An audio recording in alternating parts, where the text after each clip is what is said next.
We're gonna mosey on through the story. We're just gonna get it done. We're gonna get chapter 37, part 2 done and dusted. As I said earlier, I'm already disinterested in this chapter as a whole entirety thing, so I'm not overly invested in the story, but we're gonna try to discern the important things from the non-important things. Probably only when Hare is speaking and Prometheus is speaking am I gonna really care about what they're saying, which is gonna be this first part. So here we go. I'm gonna go into story mode, so I probably won't read chat as much, so apologies, but here we go. Months ago, before Mistletoe and Prometheus arrived in the Holy City or Salt Snow City, some of the other bubble universes were in danger. A young man that would cross their path was living in the greatest pain he knew, and it was Kevin. Kevin K. Slainer. Dizziness is strong enough, dizzying is dissipation. He thought to himself, almost laughing out loud, "Who am I? I'm Chen," he soon called out. Cough, cough, purr. Remembering who he was, he stumbled around and clogged his throat up. He was too disgusted to look in the mirror. Then he died. He smelled and seemed to follow him recently. Ah, what a bad day. The man started cursing in his hoarse voice. Hold on, let me fix the audio so I don't get muddled up. Do that. His cursed voice. As he thought his outbursts were giving him strength, he staggered to his feet, but soon after, the fear, like two big hands that suddenly reached out, took a hold of him. What is this? He was getting hugged by Hare, wasn't he? No? Oh, is this first person? They've done this before. I think they need to not do this. Not that it's bad, I just don't think it works. Because we're a bit short here, aren't we? Our height is at the fucking railing.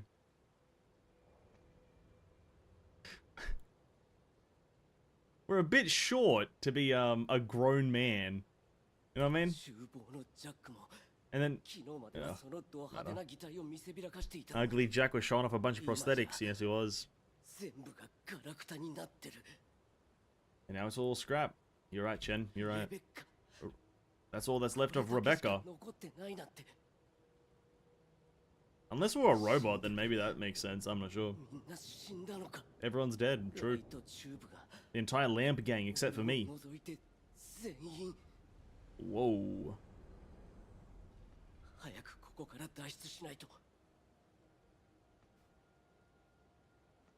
This is our official walking speed. Oh. No blood? What are we vomiting? What are we vomiting?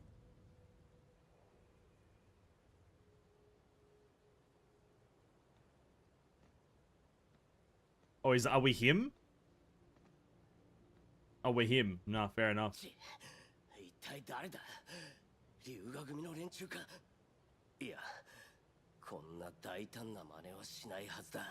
What's up, Chen? Taishuan, we've never messed with them before, though.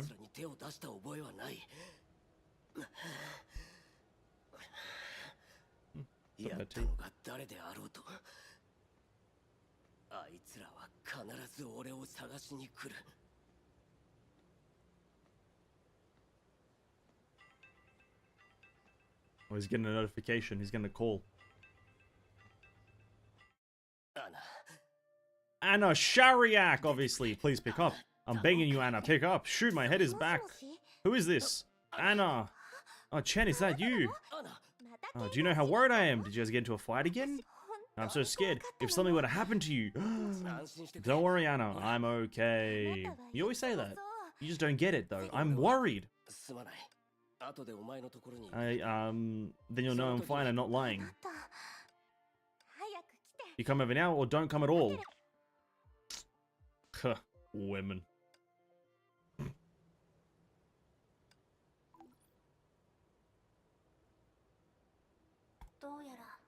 Looks like your call is over, young Padawan. A floating child. Who is it? Please rest assured I am not your enemy. I am Prometheus, the sentient AI robot.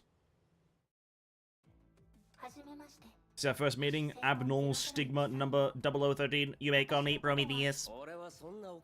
That strange name isn't mine, and you don't even know what I'm about. You don't even think about bugging me, rather, right? You don't realize yet how accurate that name is. For the time being, we'll call you by the name you call yourself, Chen. You know that and you're still looking for trouble if you mess with the Lamp Gang. Wait, how do you know my name? Well, I found your coordinates through purchase records and other information via the Ark Cities network. So you're a hacker everyone was talking about last year, eh? I heard he was small fryer, but I wasn't expecting a little girl like you. Why are you looking for me? First things first. Hacker? I'm afraid you misunderstand. I am a sentient robot. I am not from this bubble universe. I just came here. We're looking for you because we want you to realize the truth. The truth? You are... Oh, I know. You're one of those guys with a bunch of chips in your brain going all over convincing people to believe in your god. I've heard enough. I don't have time for this. Oh, what a bad day.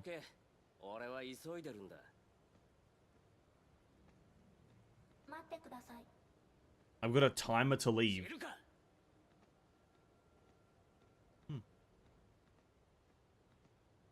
See you later, Prometheus.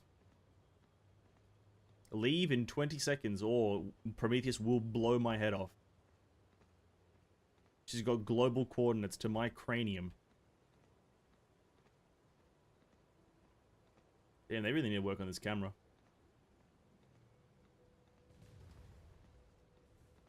Alright. Mex surrounded Chen. He knew this was dealing with gangs, that he wasn't going anywhere. Are you crazy? How did you bring all these mechs around you? Or why did you? Serena, there's no escaping now. I don't want to make or take measures that would injure you. In fact, the reason I've been putting up with your personal attacks is exactly that. You're just here to chat?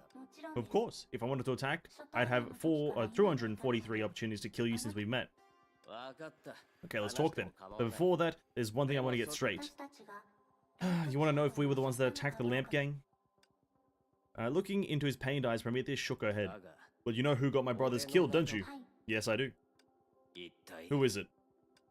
At first, Chen assumed Prometheus wasn't willing to talk.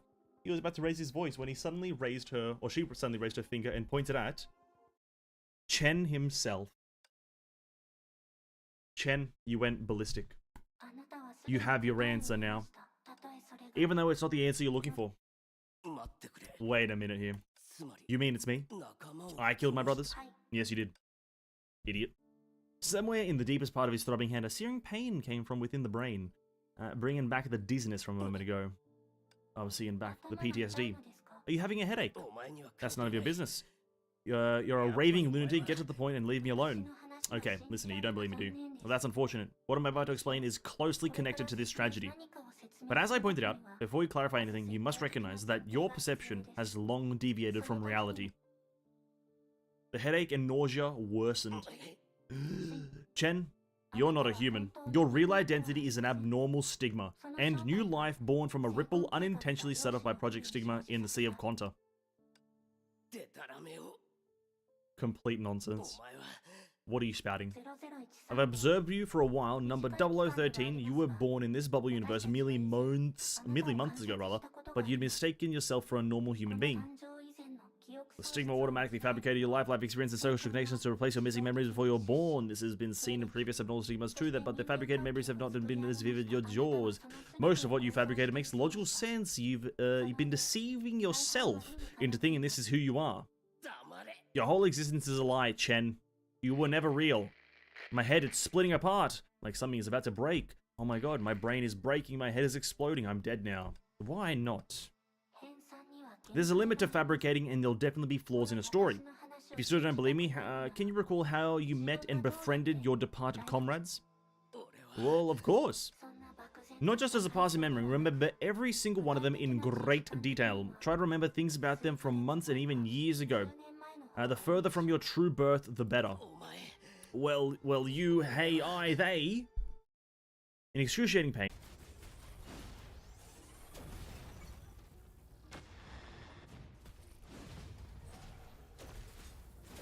My god. What the fuck? My god, this is interesting.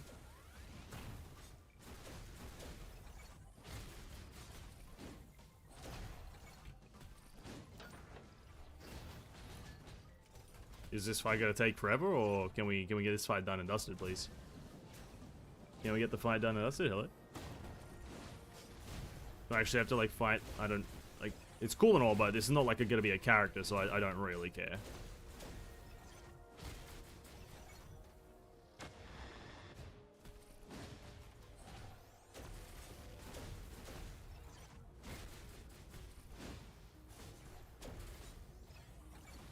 we're done. Okay, great. His viciousness when he loses reason is the highest ever observed. How about you take over, Miss Misseltine Shiryak? Number 0013. You're a berserk beast indeed. Now then, leave it to me. I'll gently soothe you with my motherly instincts.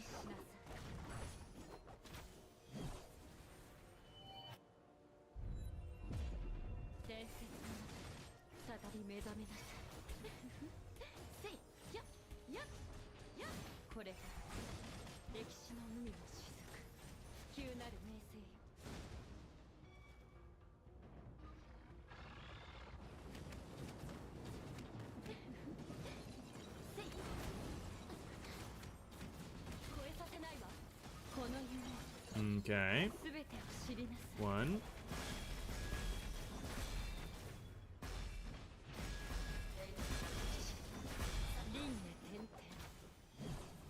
Bro, it was floppy. What the fuck? Bro, the spear was floppy. Oh my god. It's like made out of fucking jello. Have you calmed down, Chen? Do you know this woman saved your life? A sinner codenamed Hare seeking atonement. Dear Prometheus, you're being mean again. Didn't you agree to call me Misseltine and never use that codename again? I can't take all the credit for how he returned to his human form so quickly. You mean his obsessive delusion that he is human? I call it a delusion, I could call it a conviction. The stronger and unrealistic conviction, the harder to attain. Self-actualization, you've had a civil experience, no? Well, of course I have. But unlike the strict real world in the Sea of Quanta, we can't say for sure that unrealistic convictions cannot be actualized. Yes, anything is possible, for example, brewing a hot cup of coffee with ice. I feel like you're being harder on me nowadays. Let's get back on track now. Abnormal stigma number 0013. Mr. Chen, you understand that everything she said is true now. My memories are made of lies, and I became that. Monster. You want me to believe that I'm a monster, don't you? Congratulations, you've succeeded. Chen let out a weak and desperate laughter as he fell to the floor. Not a monster, an abnormal stigma. You are. It's all the same. In the end, I'm not human, am I? Chen slashed on the floor and he continued to vent. Suddenly he halted, as if remembering something important. I can't give up now. It's unwise to reject reality. Prometheus, let him be. Do what he wants. Chen ignored the two of them and called the number on his comlink. Please pick up Anna. I'm begging you, Anna. Anna! The ARC Comms network kindly reminds you that the IP address you're trying to connect to is not in use. Please check the address or refresh your DNS server before trying again. Thank you for cooperating. Chen? She's not real. At least I have a vivid imagination, eh? Did you know Anna is my type from head to toe? I've always wondered how I could be so fortunate to have a girlfriend who seems to be tailor-made for me. And ain't she tailored for me? Because I made her up? What a joke, I'm gonna die. You're beginning to accept reality. Accepting reality? Nothing matters. Do what you will. Chen seemed to have lost. Who am I? When this question appeared again, then there were no memories to answer. In a way, I'm responsible for the birth of an abnormal stigma. So I will personally decide and execute your punishment. This stigma shit again. Who exactly are you guys? Well, you can think of me as an AI with a physical body. Then your prosthetics are... Well, humans can never replace their limbs as conveniently as I can, regardless of how they may modify themselves. And you can say that we're the same breed, being an abnormal stigma. We're the same? So neither of you are human. They shook their heads simultaneously. If you're not human, why are you talking about responsibilities, trying to clean up the mess you made? Well, I'm surprised by this too. I always thought that I'd be more carefree. But on the contrary, I think that you are too carefree. Another harsh criticism. Old ambitions when you're not human. Misseltine and Promothos looked at each other as if they had heard something truly bizarre. Well, here's the thing. Truthfully speaking, I don't know why you're asking this question. From what I see, humans can also lead aimless lives and non-human can also make history. In the end, humanness is the most frivolous factor when it comes to measuring human nature. Yeah, that's true. Someone once said, a beast who lives as a human is a human. A human who lives as a beast is a beast. As long as you're born in this world and possess your own will, human or not, we should live on happily. Didn't you say that you'll punish me? She nodded. Through this punishment, I hope you can understand. As a human, what you need is not validation from others. What a human really needs is to acknowledge reality and uphold. And uphold what?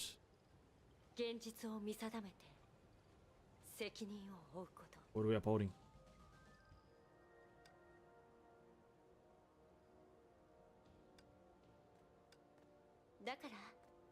So, could you kindly let me finish this ritual? Why are they both glowing? They're both very, like, overexposed. Like, I know she's, like, meant to be, like, this holy character or whatever the fuck. But, like, dude, a bit too much overexposure. It's hurting my eyes. This is... You'll go to the substance of the Shariak name, a space where reality and fiction blends. Worry not, as the imperfect growing from the seed because of me is a little home where you and I are allowed to exist. Once you learn everything about the world from it, you'll be freed. Perhaps we can search for the answers to what living is together.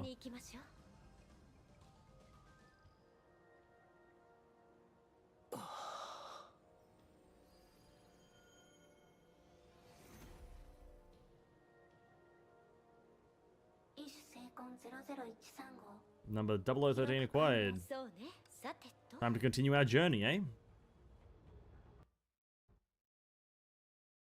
Sure. Here in the Sea of Quanta, there are no rules, no boundaries, and no limitations. It has existed since the creation of the universe, but most of the time, it was just as barren as when the universe was created. After a long time, it established a coincidental connection with the planets of the real world. This connection, or rather symmetry breaking, created the concept of time in the originally empty Sea of Quanta. As the time evolved, various spaces began to form and disappear. Most of them were merely shadows of the real world, destined to disappear in an instant. But occasionally, some universes will persistently remain for a myriad of reasons. They constantly absorb nutrition from the outside world, like a new life sustaining itself. They operate by their own rules. Theoretically speaking, they could even develop their own authority. Just like the two who formed gentle ripples in this space. We've arrived! Are we getting the story before they arrive at the Holy City?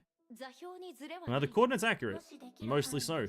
You're getting better at moving through different spaces in the Sea of Quanta, Mistletoe. For the compliment, but I'm afraid it's only because we have more beacons to work with now. How do humans describe this again? Many a little makes a mickle. Many a little makes a mickle.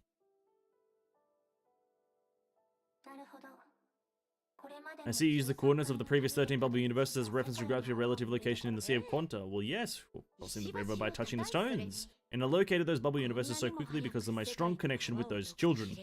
It's like an umbilical cord that can't be cut. Abnormal stigma, huh? You seem to have something to say. Something I just haven't figured out why you started on this journey. Haven't figured out why you started on this journey. What a shit sentence.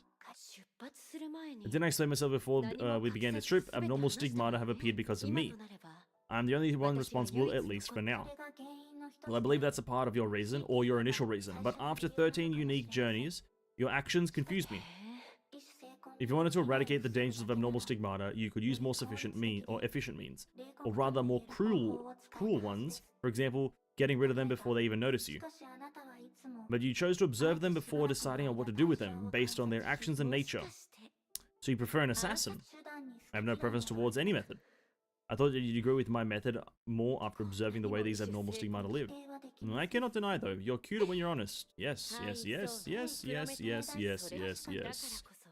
Some will deny the definition. I have my own way to define it. It's a simple regardless of the construct. Any assistance that requires it to grow is a life. Growing equals life. Let's use a 0006 as an example. That child is covered in silicon dioxide, like a crystal hedgehog. Once he interacts with an organism, he absorbs the organism's constructs and assimilates it. He's unforgettable, to say the least. Perhaps due to the brain also being a part of the organism, once he has completely assimilated it, the victim's memories, knowledge, and personality will be absorbed by 0006. When we run the universe, he already become the cleverest, yet most agonized life there was. Although we could only euthanize him, to me, the way he constantly absorbed radiated life. How regretful, he was so adorable. It was like a form of cancer for the universe.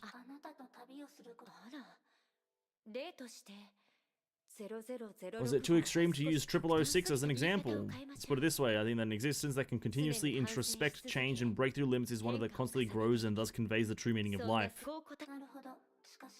Yep. This journey may unexpectedly provide me with plenty of newer data.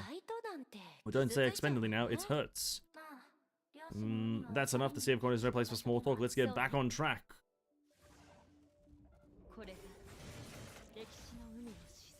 Yes, back on track indeed.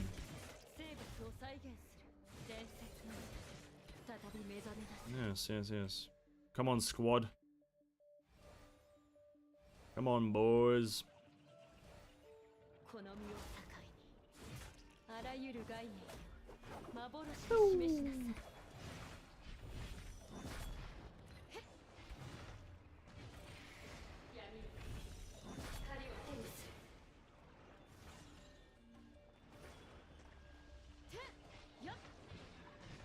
I don't know why the sound kind of like messes up when you're in this mode.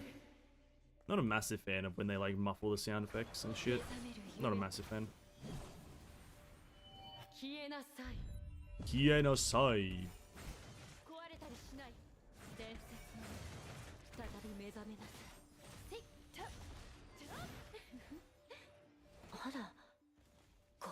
New enemies? Oh no, they're just the fucking... They're just the what are they called again? What mode is that? Afo, that's the one. Just the Afo enemies. Isomer Brute Arm. Full legal name.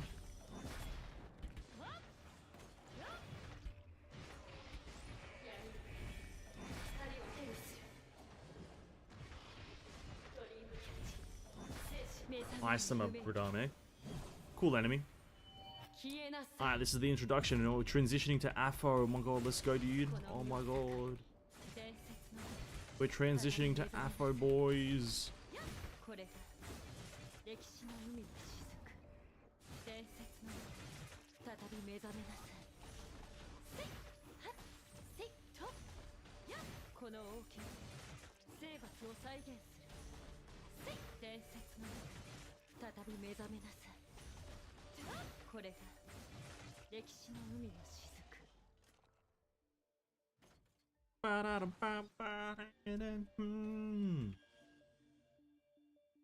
Do they really have to make her head glow that much? Jesus Christ.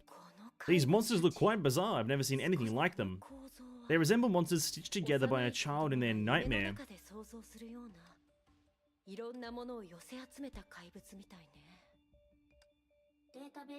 Granted, there's no record of them in my database, but the possibilities in the Sea of Quanta are infinite.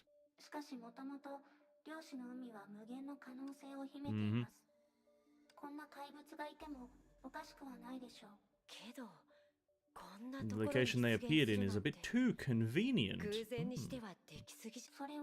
Are you saying that, well, I can sense the bubble universe we need to visit abnormal stigma number 14 behind this door.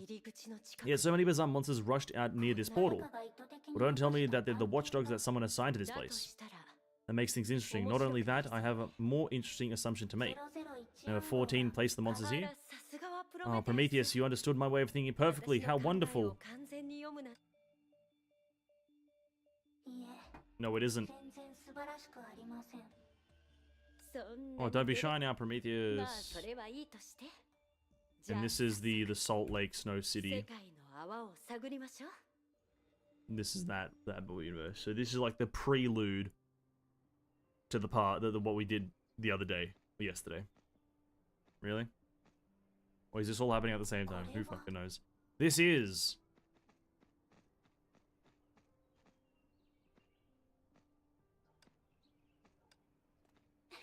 What a lively little world.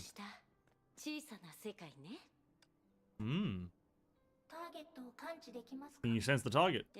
Yes, clearly it's deeper within the city. But look at that tower there. That's very ominous and inconspicuous. As usual, we need to gather intelligence first. It'll make good use of my social skills. After all, every face-to-face conversation is a good opportunity to understand humans better. That's true. Oh, it's the innkeeper. Oh my god, Shiguri.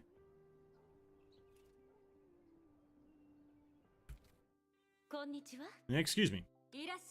You two looking for a place to stay? Then you've come to the right place. Right location, started my own best business, best rooms, and over there we just want to ask. You lack the ability to negotiate. It will negatively impact our first impression if we decline their request before obtaining information. We'd be helpless if they refuse to provide information. It's best not to express our opinion yet. After the other party has given us the information we need, we can turn them down. Well, I can tell that you don't intend to stay.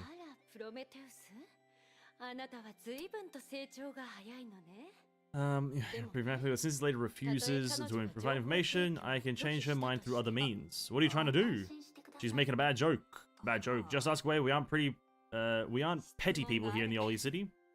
My first question is, what is that Liam Neeson guy saying in that fucking movie Taken? Where is the child or some shit? I will find you and I will kill you. Interesting world. You welcome rare sea travelers, Holy City. Chat, nice having nothing, good locals.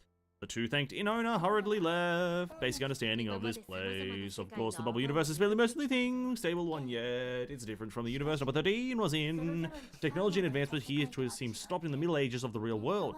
Seems like we can't locate our target through the network of electrical signals, which means we can only rely on this on me to sniff him out.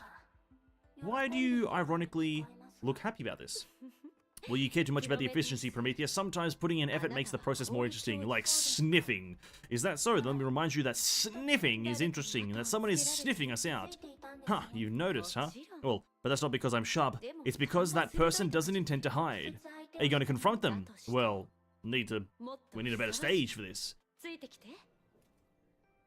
Can we see her? Oh, dude, it would have been cool if they, like, left her, like, model somewhere there. Stinky? Levi is, lol. Hey, what's up, Levi? Welcome to the stream. Hello, Kira. More like, how did we get here? This should be fine. No sign of people within 50-meter radius confirmed. Ahem!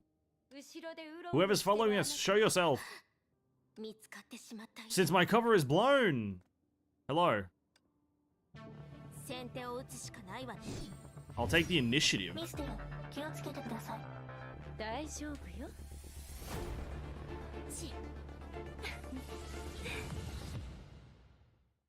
Kira's a bit aggressive, eh? Jesus. A bit aggressive. A blade sliced through the air and swept past Mistletoe's cheek. A wisp of hair fell slowly to the ground. Arrah. Our new friend isn't very welcoming. So it's your first time meeting. With such ferocious attacks, I thought you were very familiar with each other. Well, I'm not someone who likes to make enemies. Anyway, looks like you're the target. Please resolve this quickly. Prometheus then floated to the side, folded her arms as if she did not intend to lift a finger for whatever was happening. Oh, recklessness is not a noble human trait, number 17. But our friend here seems to have a different opinion. The two of you aren't from this bubble universe, right? Well, this is difficult, though. Although you're not too good at stalking, you're perceptive. She stepped away forward leisurely, as if she hadn't seen the blade in her opponent's hand. As you said, we're not residents of this place, but I suppose you're the same. Shigure Kira's blade gripping hand began to tremble, though not because of Mistletoe's words. This face. You are. What's wrong with my face? What's wrong with my face? You are not her. You're not even human. What exactly are you? And why are you disguising as Cecilia Samar?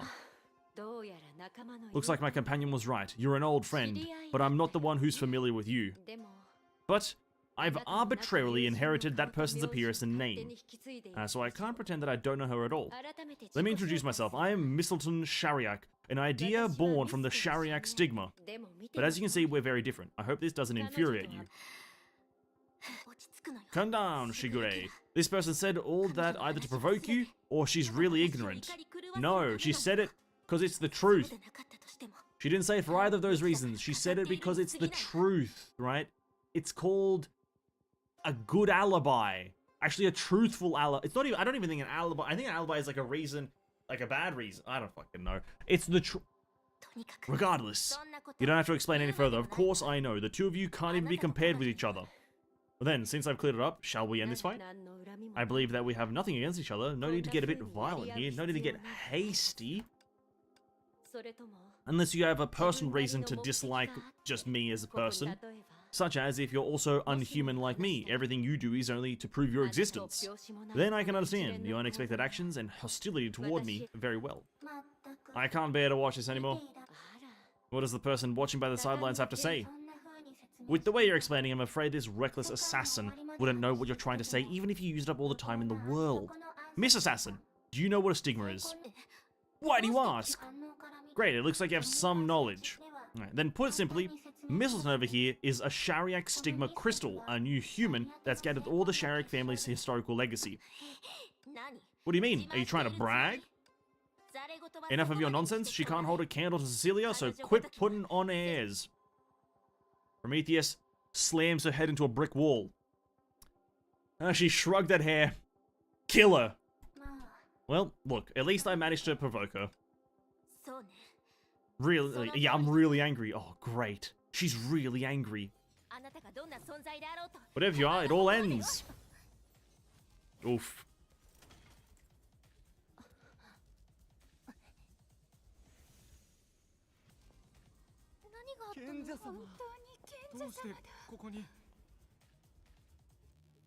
Oh, it's fucking Darth Sidious. Oh, for fuck's sake, man.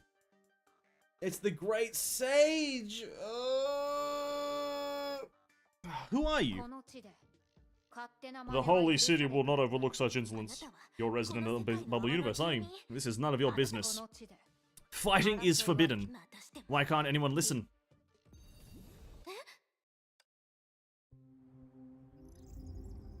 She's dematerializing. Oh, she's gone. GG's. In an instant, the girl was whisked away into a fissure in the time-space, as if disappearing into the end of the Sea of Quanta. Mistolin? It's nothing. I just put a stop to this battle full of misunderstandings. She has no reason to fight me, much less this person in front of us. So that troublesome girl, you're sure she's not an abnormal stigma? Yes, I am.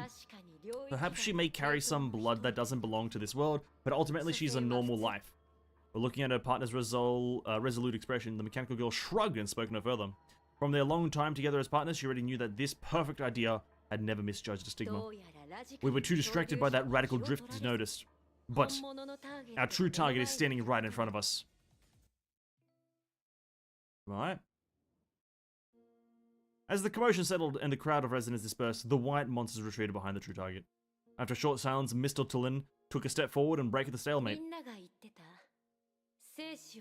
Oh damn, I thought they were going to keep her face hidden, dude. Imagine just showing it off. Now we know who it is. By the looks of it, you're the one that the residents had talked about. The sage who traverses life and death.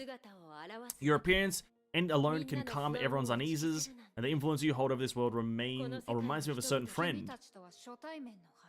I don't know you. I have no idea who you are. Don't talk to me. Sorry, I was talking to myself. Regardless, I apologize for abruptly starting a fight. As compensation, I've already sent that drifter back to the Sea of Quanta. Choosing to stay silent, eh? But at least you don't see us as enemies, do you? I'm guessing those white life forms behind you act on your commands. They've gotten rather quiet since just now, though. Can I take this as a form of acknowledgement? You acknowledge us outsiders on behalf of this world? And before she even finished herself, the sage suddenly turned around and defensively shot her back to the two. She did not give any orders to the white monsters behind her, but walked away toward where she had come from. You're going back? Well, I did apologize, but aren't you putting too much trust in us? Don't you need a contract or something? I only came to stop a fight within the Holy City. Since the fight has ended, I have no reason to leave the town. These oracles are the same. As long as you do not disrupt the order in this world, they will not attack you. It is your freedom to go wherever and do whatever you want. You're not curious about our origins? I only care about my duties as a sage. Is that so? You wish to hurry back to the tower because of your job, eh? Or rather, your identity? Hearing the word tower, the sage hesitated for a moment. Those in the underworld require moonlight, so I cannot cease my consolation. Those in the underworld? Since you hold such heavy duty, we shouldn't hold you back. On your way. Her explanation matches the legend the residents told us, but is that really a coincidence? The Sea of Quanta is, as its name suggests, wide like the sea, and regardless of what universe it creates, it'll definitely have its unique rules and logic. As a stigma life form that could see through most nature, she believed that her judgment would not be shaken by others' opinions. She had locked onto the target and really needed to consider how to clean up this time. But perhaps she did not notice that her cooperative companion had another way of locking onto the target. Prometheus had brought out a bazooka. Please hold on, so-called sage. Just as the sage shifted her attention, the mechanical girl really moved in from her front and blocked her way. Mistleton, you should know better than me what risks would surface from leaving her to her own devices. It seemed like the two only reached one consensus in the interaction earlier. This sage from the tower was the abnormal stigma they were looking for. Like Chen, she did not know of the strong power she held within her. This was a time bomb, in that it was so dangerous, or too dangerous for the residents in this bubble universe. We cannot repeat the tragedy in that Ark City. Are you blaming yourself, Prometheus? The mechanical girl did not reply, but her actions spoke for her. The constellation must not be interfered. Please move away. Mistleton, I've confirmed, blah blah blah. Perhaps deep faiths prevent from giving away. Mistleton? I never thought of such a misunderstanding could occur between us. Is this also a side effect of getting close to humans? Just before the mechanical girl could react, a particular figure attacked her.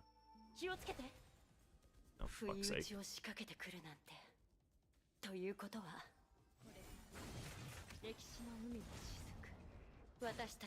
What an interesting fight to give the player with these two characters. A status-based fight? And you give a character with 0 statuses. Interesting.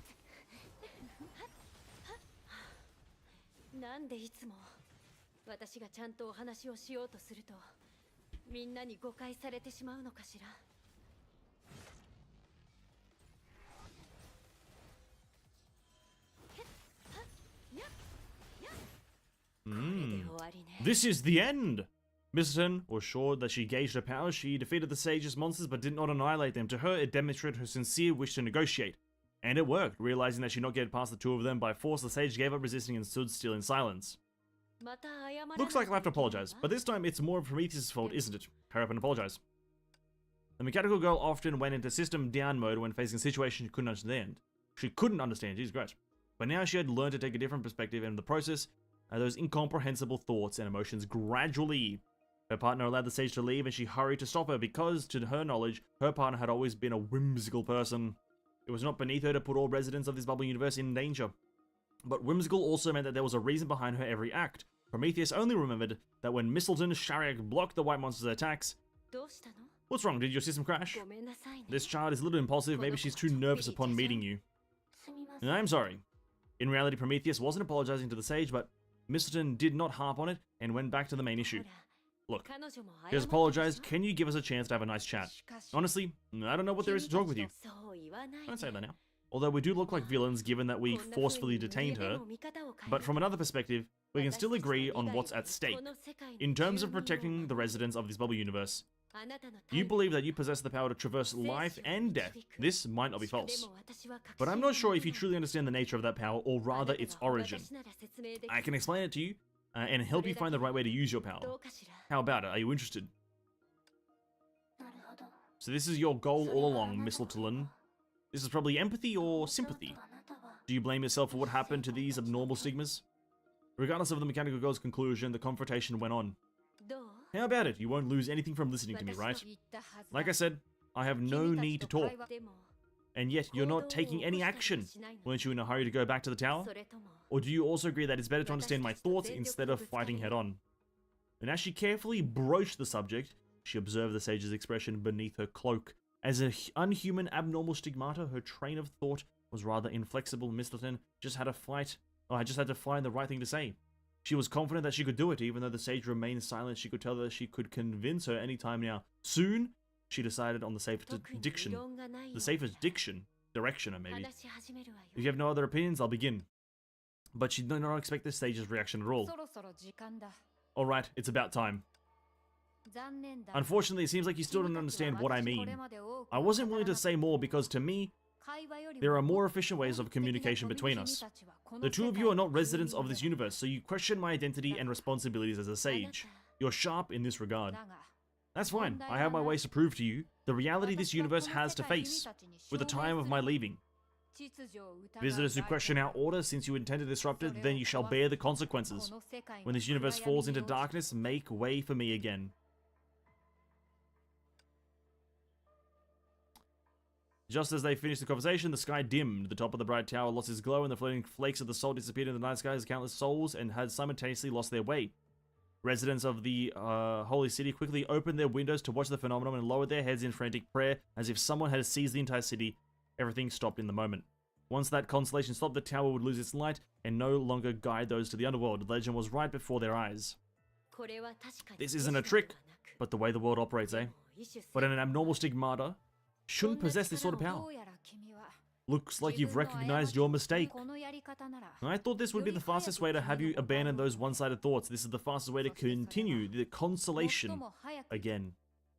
Well, then I should return to the tower now. Stopping it for a moment shouldn't cause any consequences. Some of the oracles have lost control, but they should be no threat to you. I trust that you won't stop me again before you fully comprehend everything. She's more dangerous than the other abnormal stigmata, right? But she has clear rationale. There shouldn't be any severe consequences. And if she really is sustaining the world's operations, we shouldn't interfere arbitrarily. We need to find a way to break their connection. But Mistletoe, there's a huge contradiction. You've affirmed that she is an abnormal stigma born from Project Stigma. Yes, I believe so. She is an abnormal stigma that had to be born no more than half a year ago. But the existence of this bubble universe and their faith in the sage has been around for far longer than half a year. Yes, from this perspective, she cannot be the real sage that has brought deliverance to this universe. The residents probably see this foreign entity as a deity because she fits the legend and coincidentally appeared at the right time. Then the light from the tower, those white monsters that she calls oracles. Yes, she is an abnormal stigma, but she might also be the sage. The world is full of possibilities. We need to investigate. Yes, we do.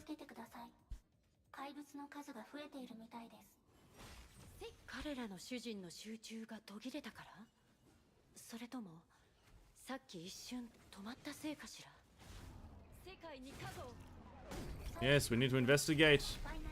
Yes, investigations, very good.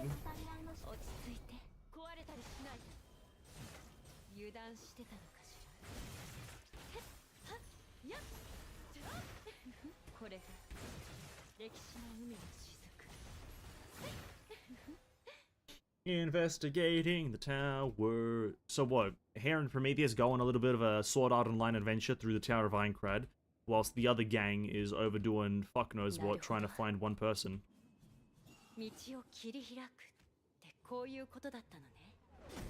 Interesting. And by interesting, I mean absolutely dumb. Nah, that's quite right. But, yeah.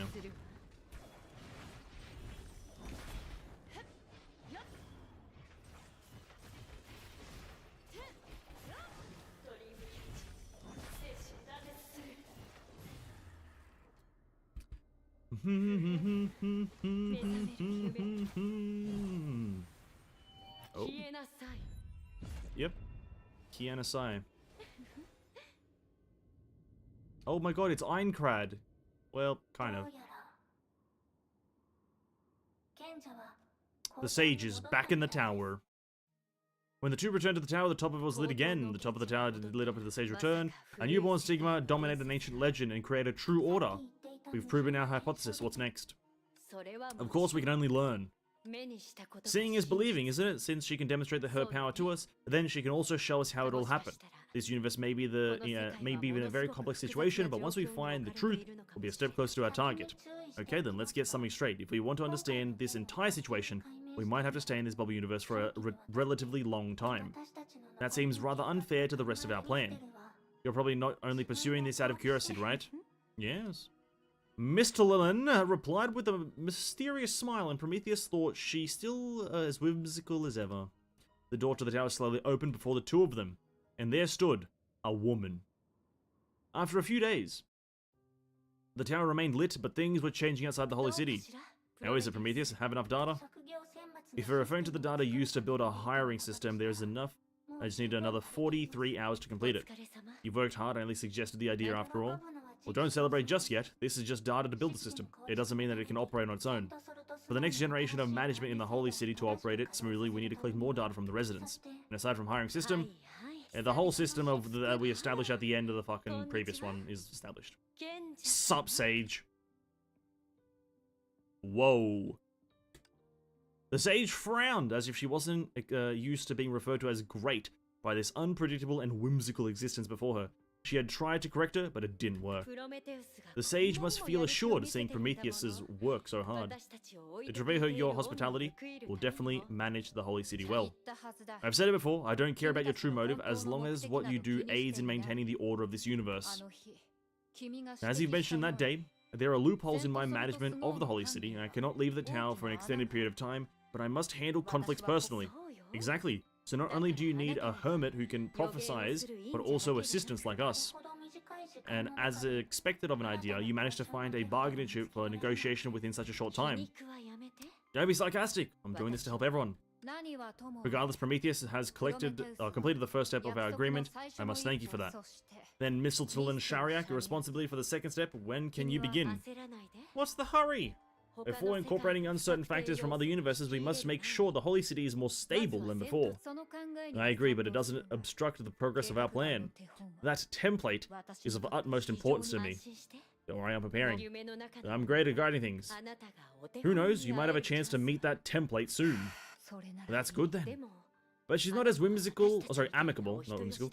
She's not as amicable as the both of us. It'd be different, or difficult as confronting two people. Should I give you some information beforehand? Of course. Yes. After all, we, Miss Seely Volare, are pretty much old friends. Incredible. Seely Volare is the next sage. Sage of the Six Paths. Omaiwa Mo, Shindaru. Is that all of part 2? Is that all of... Okay, that seems to be all of part 2.